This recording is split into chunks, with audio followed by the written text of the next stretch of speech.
Good morning and welcome to Business Morning. I'm Chimeze Obi Iwagu. Thank you for joining us.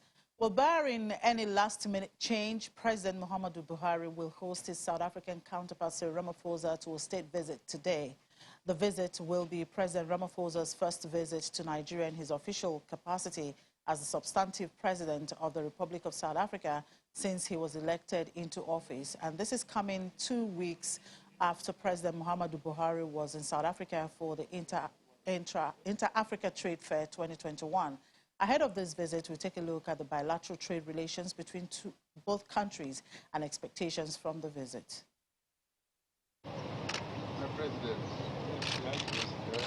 President Ramaphosa's expected visit to Nigeria can be described as a reciprocal one after President Muhammadu Buhari visited him in 2019. Despite concerns about xenophobia between Nigeria and South Africa, bilateral ties between the two countries is said to have hit $2.9 billion last year, with hopes of improved trade with the African Continental Free Trade Area. According to the United Nations Comtrade database on international trade, Nigeria exports to South Africa was $2.65 billion during 2020, while imports from South Africa was $647.51 million. Meanwhile, South Africa imported $2.48 billion worth of goods in 2020 and exported $425 million worth of goods to Nigeria.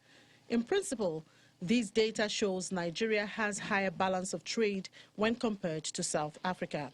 In terms of value added, what South Africa exports to Nigeria, even a lot lower, but certainly a lot more of it is going through the South African system than we have going through the Nigerian system. I've given examples of the fact that whilst we can be proud and say we export over $2 billion worth of crude oil to South Africa, that is all we do, just crude oil. But what South Africa exports to us is something that has gone through their system. They've added value, they've produced, and it's probably more of finished products. While Nigeria's major exports to South Africa is crude oil, South Africa's fast-growing exports to Nigeria include edible fruits, ships and boats, plastic products, and so on. In terms of investment, South Africa seems to have done a lot more in Nigeria with the likes of ShopRite, Spar, MTN, and so on. Nigerian businesses oftentimes complain about tough times establishing business in South Africa because of the country's protectionist approach. The two legal regimes in the two countries are very different. And both heads of state, President Buhari and President Ramaphosa, have said business needs to be conducted with full respect for the domestic laws of each country. What we need to do is to help work with Nigerian businesses to explain the legal regime here, because if it is that people from Asia and Europe come into the South African market, so much better for us that we also find opportunities for fellow Africans to come into our market. This visit is expected to help strengthen the relationship between both countries. One of the major events that will be happening is the launch of the Joint Ministerial Advisory Council that will support the binational commission set up a few years ago.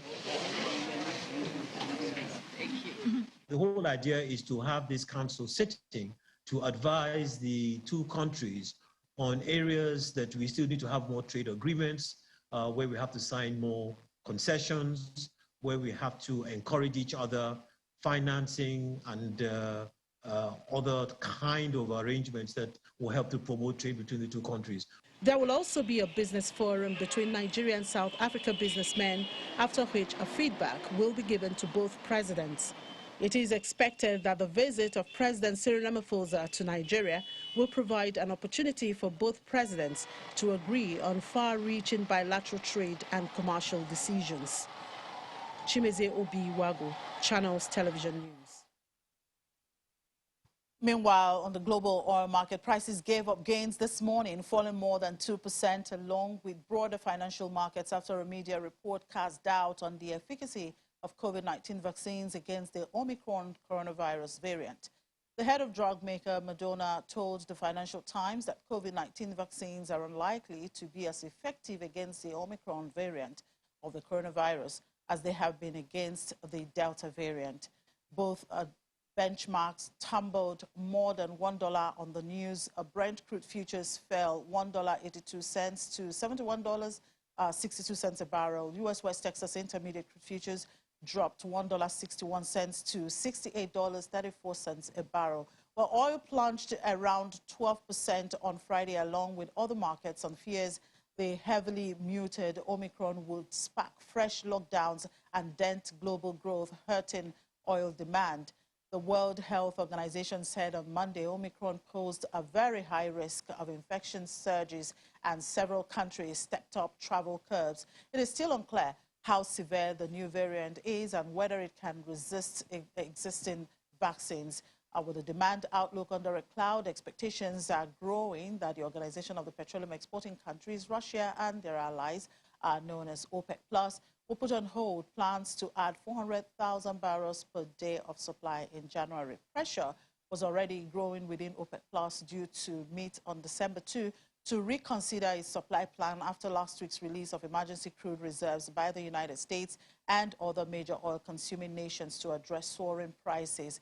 Also weighing on the market is the prospect of a resumption of oil exports from Iran following upbeat comments from diplomats as talks resumed on Monday between world powers and Iran on reviving a nuclear pact. Okay, we'll talk more about the oil market and other developments in the commodities market space. Dumebi Iyeke, research analyst with financial derivatives company, joins us in a moment. Keep it here with us. This is Business Morning.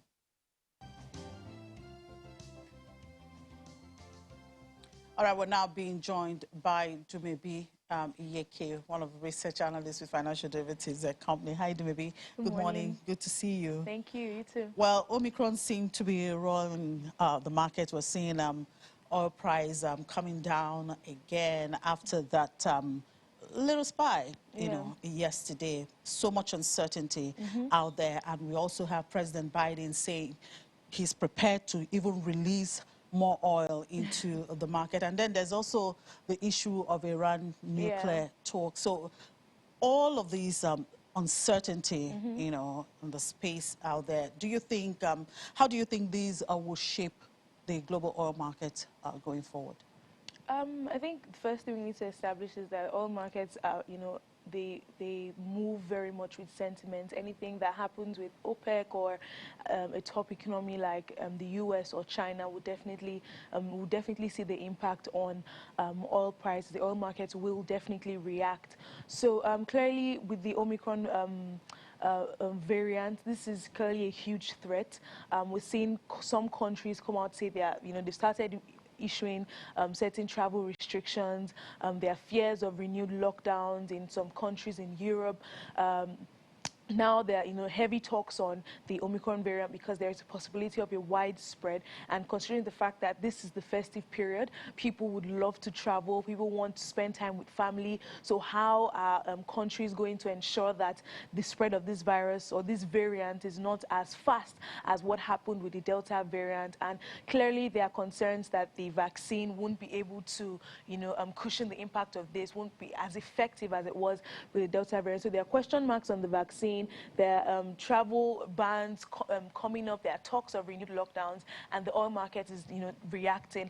And then on the part of oil supply, U.S. is being stringent on its decision, and that's just because it's a political thing happening with the U.S. Yeah, so elections are around the corner, and a huge determinant for a president to remain in power is if he's able to ensure that energy prices go down. And gasoline prices in the U.S. are at its peak, almost $4 per liter, and that's very high. So the Biden administration is trying its possible best to make sure prices reduce, and the only way to do that is to increase supply into the market. So, I mean, with all of these uncertainty on it, what options now? I mean, OPEC is meeting, that will be on Thursday. Yes. What options are there? I mean, there are talks that OPEC, could decide to stop its supply, and that would be in response to this Omicron variant. But there's also the aspect that OPEC and the US and other countries looking to increase, pump oil into the market, like China and Japan, they would actually come to the table to actually have a conversation. Well, and OPEC has never agreed with the US as for increasing the supply. Yes, but right now there's a lot at stake. Because if it's that the US and China and Japan, I mean, if it's that they were holding on increasing supply, we could say, okay, there's somewhat of OPEC, remaining on its conservative stance and, just completely blocking out the US. But right now, there's a lot at stake. They have gone ahead to do this. And not only that, there's a variant that could also affect demand. So there's a lot of things happening, and there just definitely has to be some sit down, and a decision has to be made on what steps to take. All right. Now, while US is pushing to bring down the price of oil, now looking back here in Nigeria, well, yes. I want to know now, okay, if the oil price is going up, it's still okay for Nigeria because that would also help our reserves. Yes. And then if it's coming down, you and I perhaps may not have to pay much for petrol. Yes. Particularly now that the federal government is talking about, removing petrol, the fuel subsidy. Okay, that has been a debate. Particularly since the finance minister announced the doling out of 5,000. Yes. So what are you guys at FDC making of all of these things? So there are two aspects to this. There is the impact of the removal of the fuel subsidy, and there is also the impact of the 5,000 naira stipend. So let's start with the impact of the removal of the fuel subsidy. So the big question around fuel subsidy is, number one, it has been a conversation that has been going on for years, and the question now is it really the right time to do it?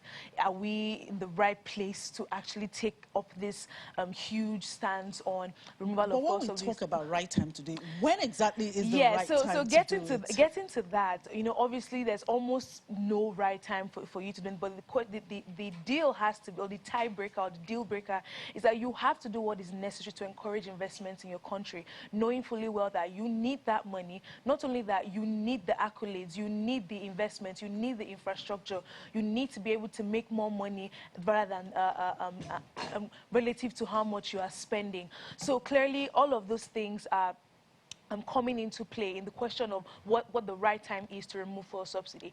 However, we're seeing that the world has clearly transitioned away from fossil fuels, and Nigeria is taking up the stand. So if anything, we're a little too late to the party. But I mean, better late than never. We're starting off, we're doing something about it now. The PIA has been, enacted. The president is saying, okay, or the FG is saying that we're going to remove fuel subsidy. So the impact generally, starting with the consumers, the first thing that's clearly going to happen is that the price of fuel is going to increase, possibly around 350 naira per litre.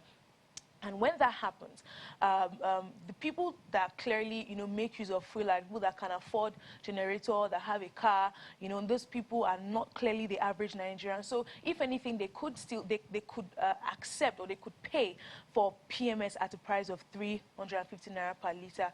But, obviously, their income is not increasing, so consumer disposable income is going to fall. And then for the people that, do not have a car or are not using generators in their house, they're still going to because of the inflation. Of course, and that's because transport costs will increase. So most of the commuting buses, that go in various states make use of fuel, not diesel. So they are going to still pay. And that's where the palliative now comes in. But still talking on the impact of the removal of fuel subsidy, for the government, definitely it means it's going to attract more investments in the downstream petroleum sector. Prices are going to be cost reflective, so that's an incentive for investment, and we're keeping our fingers crossed that all of this, would happen for the government and able to, increase revenue, and government to be able to meet its deficit financing needs. Now for the 5,000 naira stipend, it's a very ear-enticing thing. People look, oh my God, 5,000 naira, yay! But when you really look at it, if we look at it on the consumer aspect, 5,000 naira to the masses, or to the 40 million people that are going to receive it, who are extremely poor, according to the finance minister. I mean, it's a good thing for them, extra cash to be able to meet up certain things. They're able to serve as a social safety net for them. But they're just about 1% of the GDP. Of course, but at the end of the day, we're looking at the fact that, number one, these people receiving this money are they clearly need it. You know, it's important that they are able to cushion the impact of this impact of the removal of fuel subsidy. So if you have 5,000, if I give you 5,000 naira, or the government gives you 5,000 naira, that's probably data money for a day. But to that person who, you know, cannot even afford data, that 5,000 naira will be able to help spend that 100 naira from beggar to Ogba, you know, so it would come in handy. That's for the impact on people. But then if we look at it on a wide, on a macroeconomic level, the government is doing this. This is almost about the same amount of money that is going, with the removal of fuel subsidy, of the amount the government spends on fuel subsidy. So it's almost like we're moving this money, but we're still injecting almost about the same thing. So that inflationary impact, it's still going to be there. There's still going to be the impact of money supply saturation, which would, you know, in turn stoke inflationary pressure. So what can the government do? So a suggestion, or one way to look at it is, number one, the government could, you know, CBN could increase interest rates. Why? That increases propensity to save. So someone like you, when interest rates is high, you will save, and that negates, or that cancels out the 5,000 naira that person is going to inject into the system.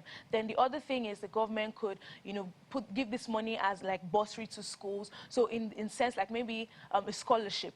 So rather than give this money cash, say, okay, this person is going to be on scholarship for school, not for the amount of 5,000 naira, obviously, but for a reasonable amount of money that could cancel out the impact of that, cancel out the inflationary impact of that 5,000 naira that will be injected into the system. What about channeling the money to other productive use? You know, yes, because it's a case of, okay, don't give me fish, just teach me how to. Yeah, so if we look at it that way, so for the government is somewhat in a dilemma as to how much more to do, because the question, you really don't want people to push back on these reforms. Remember, we're not only removing fuel subsidy, we're increasing electricity tariffs. There's still going to be increase in food prices. Insecurity is still happening. Food is short. You know, so there's so many things happening to people. So when you take out this, you have to find a way to still rub their shoulders, say, okay, or rub their backs to say, okay, we're doing this, but there is some way you can, you know, still not feel the heat as much. And the truth is, when fuel subsidy is removed, the question of what the government uses the money to do is where we have to really have a very huge conversation about. Because if there is no corresponding improvement in productivity, we would not only see no trickle-down effect of this, you know, removal of fuel subsidy, but we'll definitely see a faster rise in inflation. Well, I guess the government is in a dilemma now, but let's just see, once they are able to have that political will to actually remove the subsidy, then the next question is, okay, let's watch and see what exactly they do with this and how much that will impact the lives of many. All right, the year seems to be gradually coming to an end. This is the last day for the month. December 1. Absolutely, approaching Christmas. So take us through the commodities prices and what are we going to expect? You know, typical of the festive period, commodity prices really increase, and that's because markets is usually hoard, because during the festive period, there's increased demand. So rather than, you know, buy new stuff, that's for the marketers now, rather than buy new stock, the inventory that they currently have, they would hoard it till the time demand is really high, and then that's where you see a significant increase in prices. But right now, prices are really high already. It could remain the same or possibly increase more, and that's because demand is going to be high. But we still have that impact of weak consumer demand. People are not exactly demanding as much as they would have during the festive season. So a repeat of what happened in 2020, December 2020, we could see that happen again. All right. Maybe, thank you very much. Always a pleasure. Thank you so much. Thank you. I appreciate it. Okay, we'll take a break now, and when we come back, we look at achieving food security in Nigeria with the use of biotechnology. To stay with us.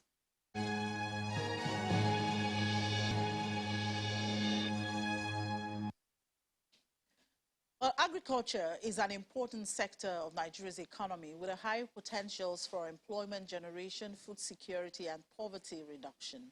It's often said that Nigeria's high inflation is majorly driven by high food inflation.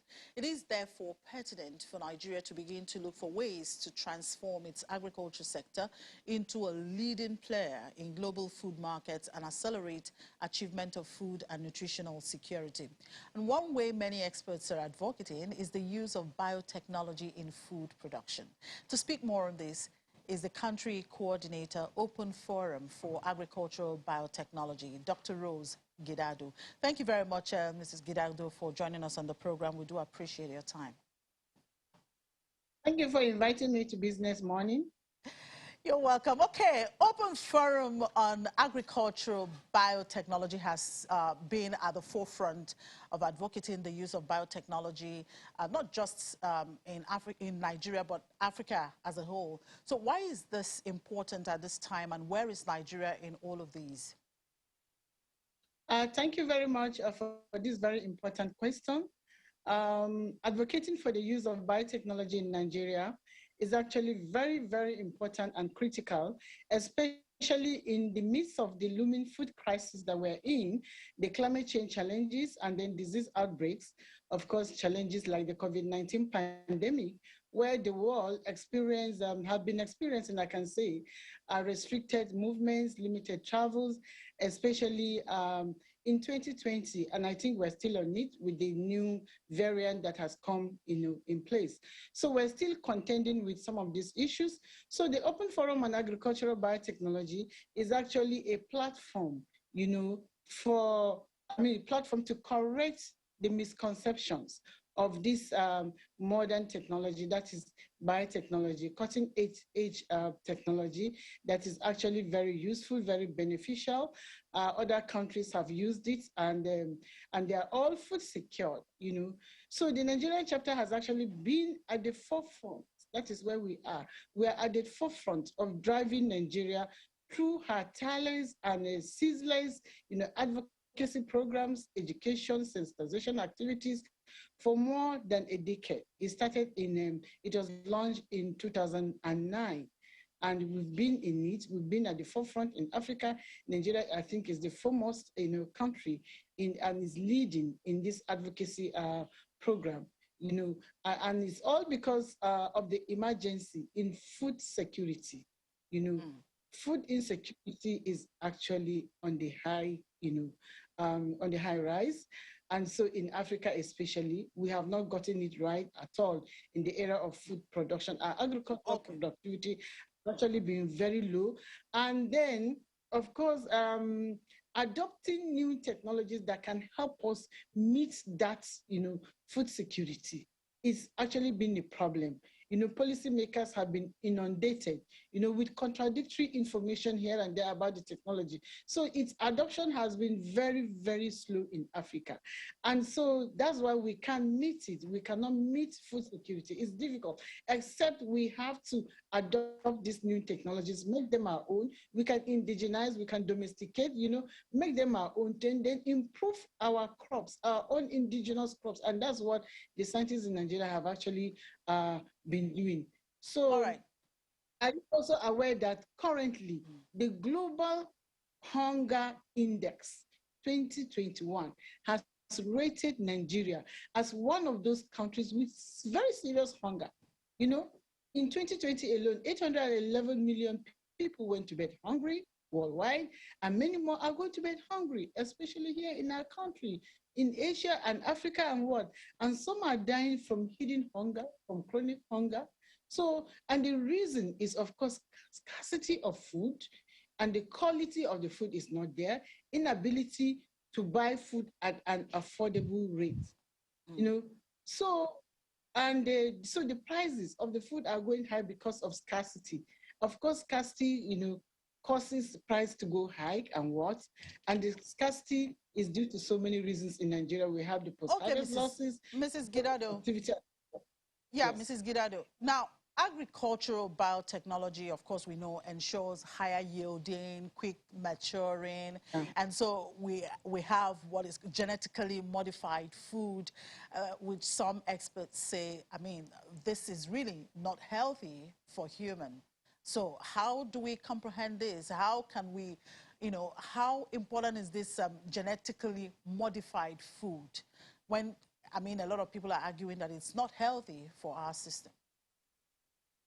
They are actually very healthy. I have no issue with that because this has been demonstrated in other countries like the US, Canada, Brazil, Argentina, that have been using it, for over 20 years, and there hasn't been any case found against that technology, that whether it has caused harm or it has killed anyone. It's been adopted for over 25 years, not even over 20, but over 25 by those countries, and they are well food secured because they undergo a lot of scrutiny. They're the most scrutinized foods in the history of mankind, because you're modifying, and you're modifying at least for the comfort of mankind. Their population is on the rise all over the world, and Nigeria's own is geometrical, So if we don't think out of the box, to get food, enough for our teeming population, the death rate will be on the rise, I tell you. Because, these days, many are going to bed hungry. There's malnutrition. We have deaths, we have what? There are so many things. And so there's no any GM that has posed any risk at all. I've not seen it because of the scrutiny. They are highly regulated. And in Nigeria, we have a regulatory agency, the National Biosafety Management Agency, is saddled with the responsibility of ensuring that the adoption of these foods, or what the scientists are doing, of course, they have to work within the laid down standards. And the standards for these are being progressively developed by WHO, by FAO. They have done their own endorsements, they have carried out their own risk assessment and awards, So, it's not like a one person thing. It's, a combinatorial, approach. Because I am modifying it, I have to ensure, as a scientist, scientists are very responsible people.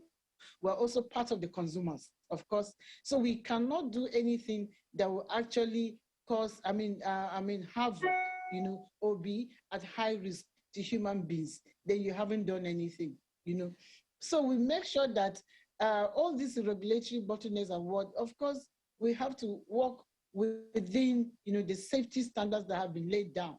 Those safety standards, the way drugs are developed, with high regulation, that is how these foods, of course, crops and whatever, are being developed. And you know that most of our crops, like the cassava, the sana, they have allergens in them. They have toxins in them. Our natural crops, the cassava, the cyanide in cassava can kill you in minutes. The aflatoxin in groundnut and maize. So, and you can use this technology to remove those toxins. Of course, you can use the technology to actually make some things like the vegetables, like the fruits, delay the ripening process so that you'll be able to transport, tomatoes, the vegetables, so you'll be able to also keep them on your shelf, for a longer period of time, because the high perishability is another thing, causes another cause of post-harvest loss. So the technology, has a lot of advantages, I tell you, and benefits. Okay, Mrs. Gidado. Open Forum on Agricultural Biotechnology is an advocacy group. You did mention Nigeria, of course, is currently going through food inflation and disruptions in the agric sector. Yes. As an advocacy group, what sort of conversation, seeing what is happening right now in our agricultural system, what kind of conversation are you, is a group having with the government as to, implementing the biotechnology in improving food security in Nigeria? Of course, the conversation we're having with government is telling them, of course, carrying out, educating people, the policymakers, those high-level people that have high influence, especially when it has to do with policy, policy and then policy implementation and all those things, trying to tell them about the advantages and how other countries have made it. If you remember, Nigeria and Brazil and Argentina were on the same, level those days in terms of food production. But today, Brazil is far, far ahead, of Nigeria. And then Argentina, they export. But we in Nigeria, we're still lagging behind. So large-scale adoption of crops can help the country at this critical time, especially with these challenges, the COVID-19, that brings about limited travels and what, and then we have the climate change effect. Then it will mean that you're going to be planting high-yielding varieties of seeds on a small piece of land, and then you reap high, harvest. Your harvest, of course, you will have bumper harvest and all, harvest more on a little land, of course, small amount of seeds, and then you harvest more. So with biotech crops, it is not about how large your farm is, of course, but how prolific, is the material you're planting, how resilient is the seed you're planting. In the midst of the climate change, we actually need seeds that have been improved, that have quality in them, that can give you, when you plant, all of them will germinate, that are smart, climate smart, even in the midst of either drought or flood, they can all, you can actually use biotechnology to achieve all these things. We have an example. We have a tailor maize, a maize that has been improved, to resist insect and then drought and all these things, to be drought tolerant. For instance, we'll be giving farmers about 10 tons per hectare as against 4 to 6 tons per hectare. It's currently harvested in the country. It's been it has been deregulated. What we're waiting for in the next 2 to 3 years, we're waiting for Varietal Release Committee to actually approve it. So the issue here is that biotech crop usually, they address issues or challenges that cannot be addressed by the conventional technology, by, the traditional farming. It's complementary. It's a complementary approach. It complements the traditional breeding methods. And you cannot finish a life cycle of a biotech crop that's been developed without using the traditional tool. So they complement each other. Technology had actually evolved with time. So we need the policymakers, those, to really understand. And, the OFAC is actually being hosted by a government agency. So it's a government thing. An agency, that's the National Biotech Development Agency, that is also saddled with the responsibility of promoting and then the biotechnology in Nigeria, and also coordinating, carrying out research and development. And it's not just NABDA, of course, we have the Agric Research Institutes that are also into the development of these crops. And so we're trying to domesticate the technology and then make it our own, So that is what we're actually doing. And I think government has taken it up, because when they established the NABDA, they also established the National Biosafety Management Agency. So I think government is already convinced, because we import from Brazil, we import from Argentina, we import from US. And I tell you, the corn that we import, 95% of corn in US is GM. And then over 90% as well, corn from Argentina or Brazil, they're all genetically modified. So what do you think? So why can't we also do our own, make it in our own way, adopt it and indigenize it? All right, Let's Dr. address the our local crops have.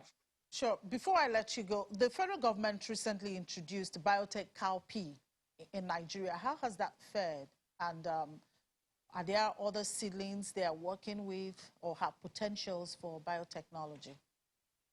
Yeah, the cowpea, the pod borer resistant cowpea, that's the beans, they call it Sampi 20T, is faring very well. Farmers are excited about it. Farmers are happy. They're so excited because of its smartness, it's climate smart, it's high yielding as well. And then production costs is minimized. Instead of doing 10 sprays, of course, as with the traditional, the conventional cowpea, you can only do 2 sprays. And the 2 sprays targets those insects that the crop was not developed for. So that has been settled. Everyone, I think it's the first time in history when the seeds were launched, I tell you, in 2 weeks, the next 2 weeks, the seeds were finished. Only 3 companies, I think, were given the license to handle seed distribution.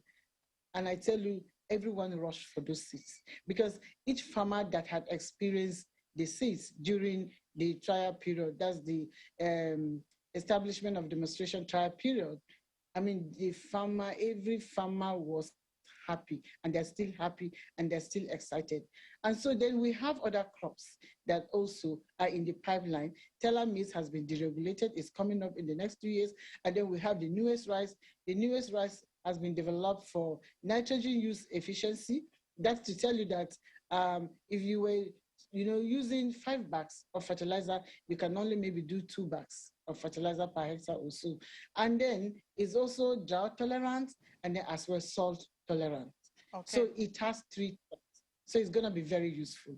And then we have the herbicide tolerant soybeans, and then we have a biofortified sorghum, we have a cassava. Vica Plus is developed for disease resistance, and then as well nutritional enhancement.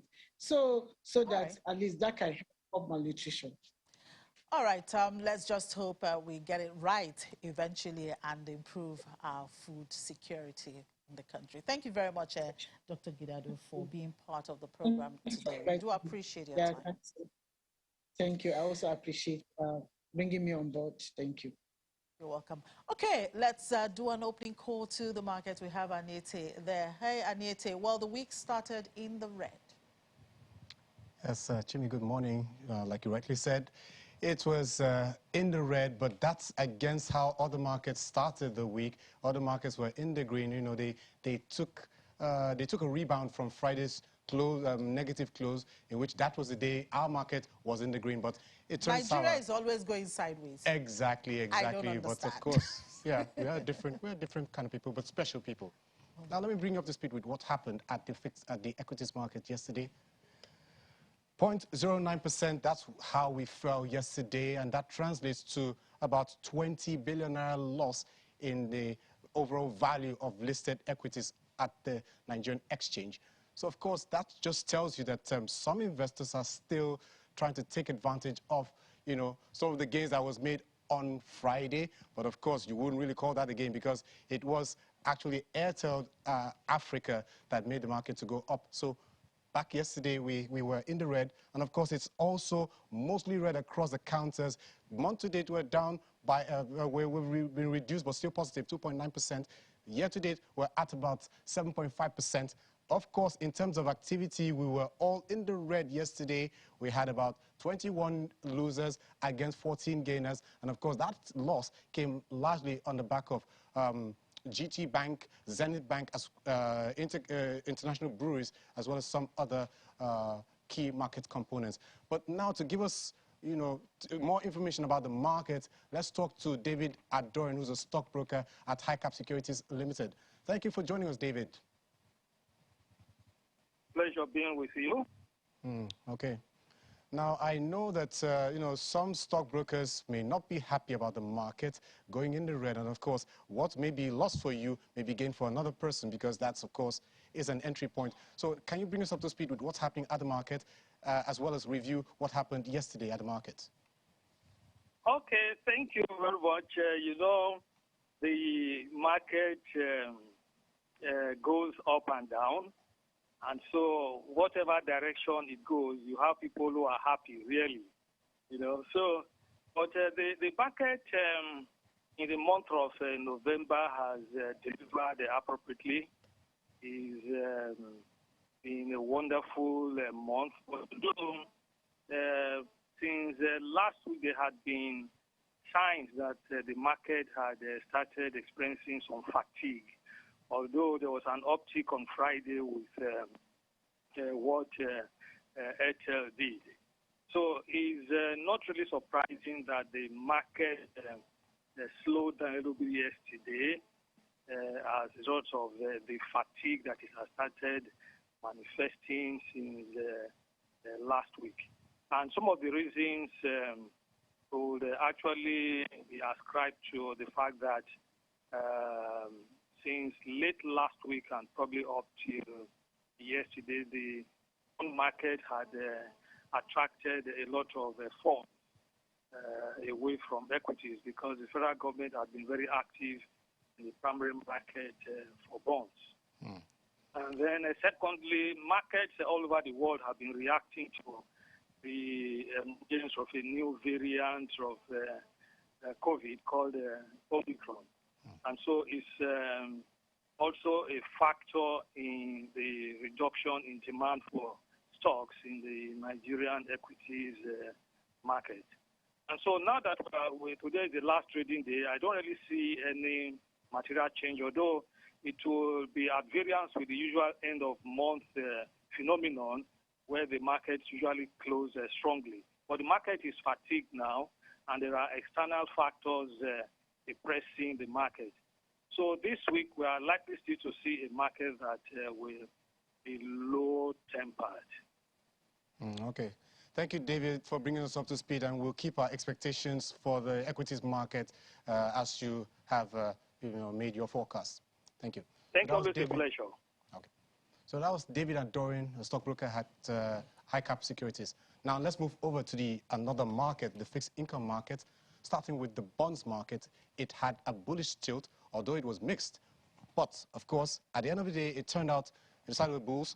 And that's because the investors' demand for the January 2026 and the July 2030 paper. But this is what we had as the most active for yesterday.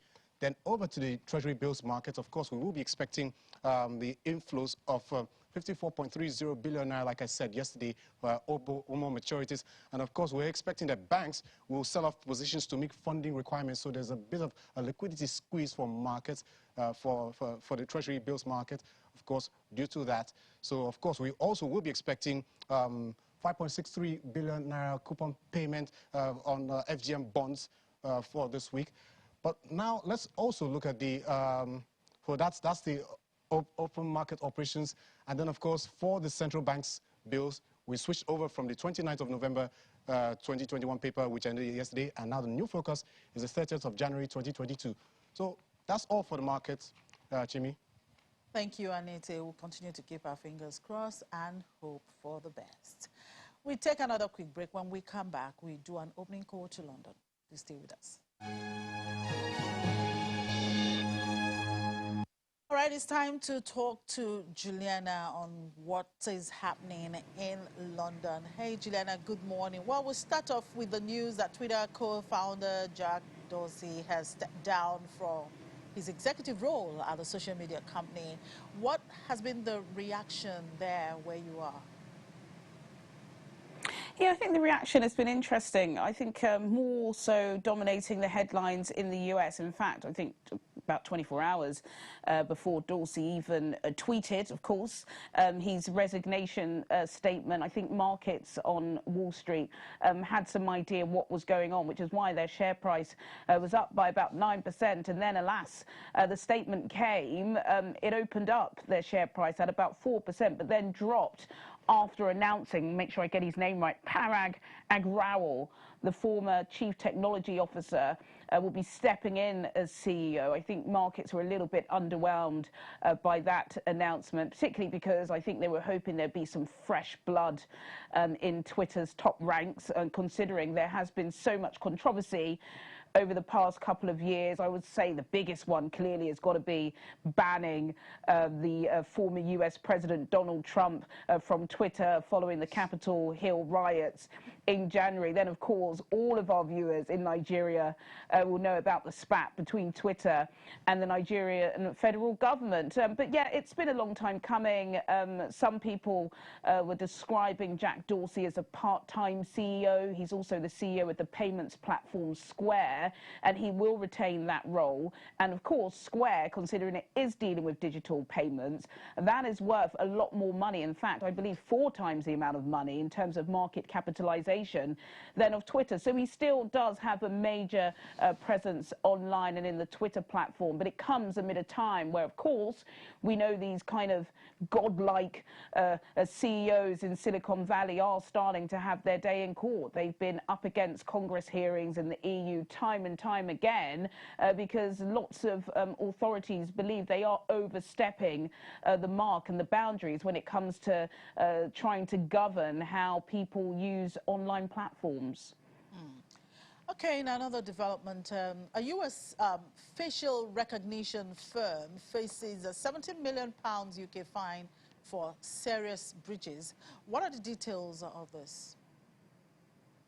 Yeah, this is an interesting story. The Information Commissioner's Office has ruled that Clearview AI, which kind of, they describe themselves as being the world's largest facial recognition centre, basically breached the rules by obtaining biometric facial recognition data from people within the UK on social media platforms and didn't really provide enough information about what they were going to be doing with this data, where this data will land. This probe in the UK follows some information that was released, I believe, to America's law enforcement offices, and they just think that they're going too far. Now, the UK Commissioner's Office has provided Clearview AI an opportunity to appeal this ruling, so the fine, the £100 million fine, still has an opportunity to be removed, but they need to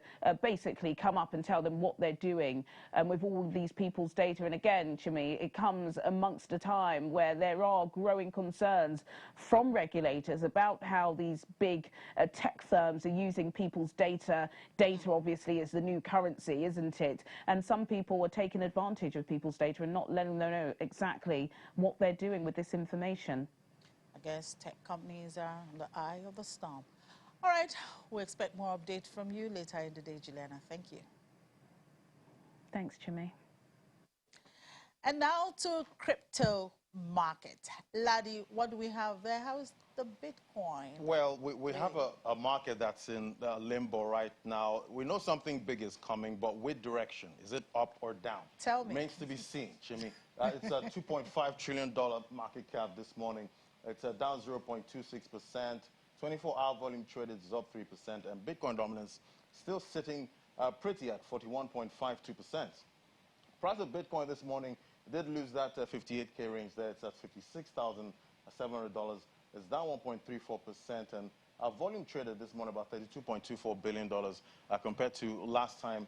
Yesterday, this morning, it is a higher amount looking at the volume there. We're still seeing sell-offs. We're still seeing supports being broken at this time. Anyway, let's bring in Rume Ofi now, a digital market analyst. Hello, Rume. Good morning, Ladi.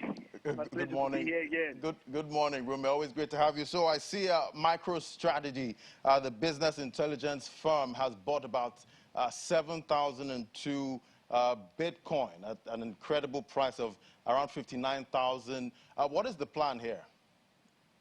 MicroStrategy is one of the guys that I've seen, one of the companies that, if you ask me, I've seen the future of where this technology is going into. So I think for them to be buying the dip only shows that they've recognized that the money printers of the world cannot sustain what is about going on. You saw what happened the other day where the variant came up. It actually collapsed a lot of market, but Bitcoin has actually bounced back really fast. And this is not the first time they're doing this. They've actually bought a whole lot. I think the total Bitcoin they've bought now is about 121,044 BTC. So it means that they are prepared for the future. So you can imagine what that translates into when the market hits, say, $5 trillion market capitalization. So that's a step in the right direction, and I think that is where a whole lot of persons need to be thinking about to hedge against inflation, because that, in our own case, is massive because we have double-digit inflation here.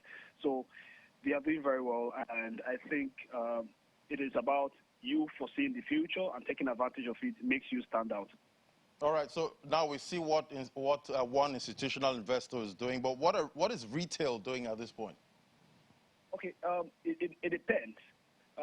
And you know, Bitcoin, by virtue of holding it, which is I always make instance for Bitcoin. Why? Because Bitcoin is the flagship cryptocurrency, right? So for retailers, a lot of people, I will tell you, have not seen the light. So they look at it from the perspective of speculation, right?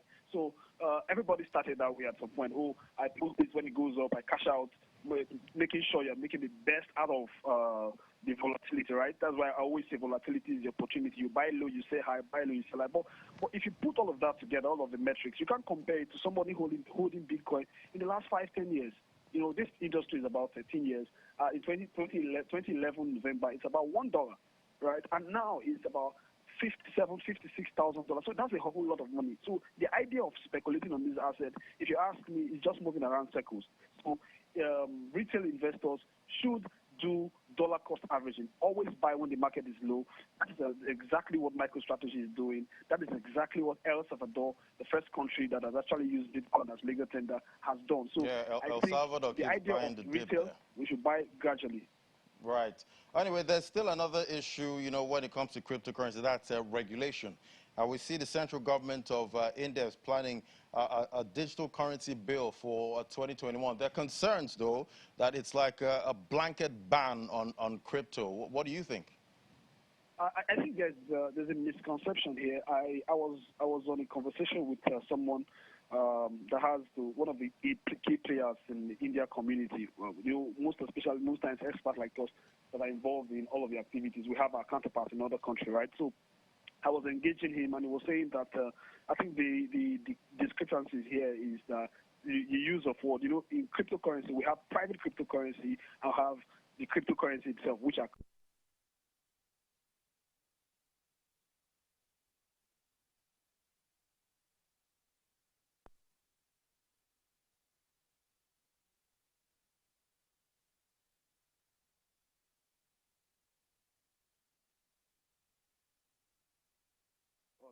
but if you look at it critically, you understand that in cryptocurrencies, there are private cryptocurrency. For example, Monero is a private cryptocurrency, and all of the other class. So that is supposed to be something that it could be laid very clear. So you understand that we're not coming. They said that they're not coming to ban Bitcoin or other cryptocurrency. They're trying to put regulations and make sure there is a good framework. Because if you don't regulate properly, bad actors they are going to take advantage of it. The U.S. and some other countries, which I also believe that Nigerians should be looking up, because in the U.S., in November 17, the Senate actually came up with a Congress actually set for a defined asset for government, so that they can understand.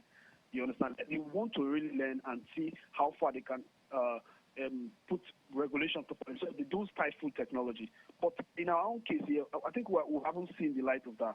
And it's really worrisome because the bad actors are telling people, bring this, you get this, you get 100% if you invest this. That's not the way it's going. That's not the way it should go. And some persons are falling for all of that because the fact that there is no regulation. And that is what we need in this crime, because we're talking cryptocurrency adoption in the world. And without regulation, it's dangerous. All right, Remy. Regulation is the major issue with cryptocurrency. All right, Remy, thank you so much. Always great to talk to you. Thank you very much, Ladi.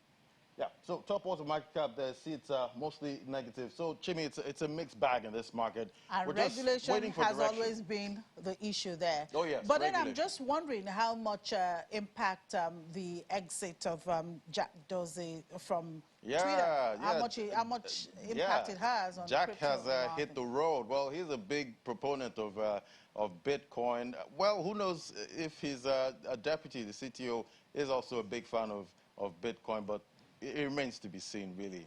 Okay, we'll keep watching and we'll keep our fingers crossed. Thank you, Ladi. And that's it on the program. Thank you for watching. And don't forget, at 1:30, you join us on Business Incorporated for more updates on developments in the world of business. I'm Chimeze Obi Iwagu.